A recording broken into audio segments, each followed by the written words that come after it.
ప్రపంచంలో ఏ కథనైనా కథకుడు చెప్పగలగాలి. ఏ దర్శకుడైనా ఎలాంటి చిత్రాన్నైనా మలచగలగాలి. అలాంటివే నిజమైన కథలు, అవే చిత్రాలు.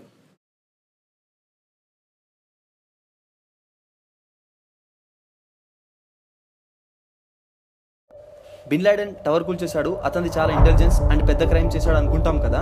I think crime is a small thing, just పగ ఉంటే చాలు. కానీ పాన్ చేయాలనుకుంటే చాలా అడ్వాన్స్డ్ మైండ్ కావాలి.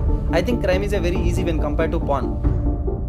అండ్ సెకండ్ పాయింట్ ఏంటంటే, పాన్ స్టార్ మామూలు టైంలో ఏం చేస్తుంటారు అంటే, I mean of side story. మనలాగే రోడ్డు మీద తిరగలేరు, మరి తాగుతూ రూమ్లోనే ఉండిపోతారా, లేక ఏం చేస్తుంటారు? అండ్ థర్డ్ పాయింట్, ప్రతి వాడికి money, sex, vodka, power is a ultimate thing. అవన్నీ పాన్ స్టార్స్కి ఉంటాయి. అలాంటప్పుడు వాళ్ళు అల్టిమేట్గా ఏం చేయాలనుకుంటారు? ఇది sir story. I never listen this kind of story. Can you narrate? Open చేస్తే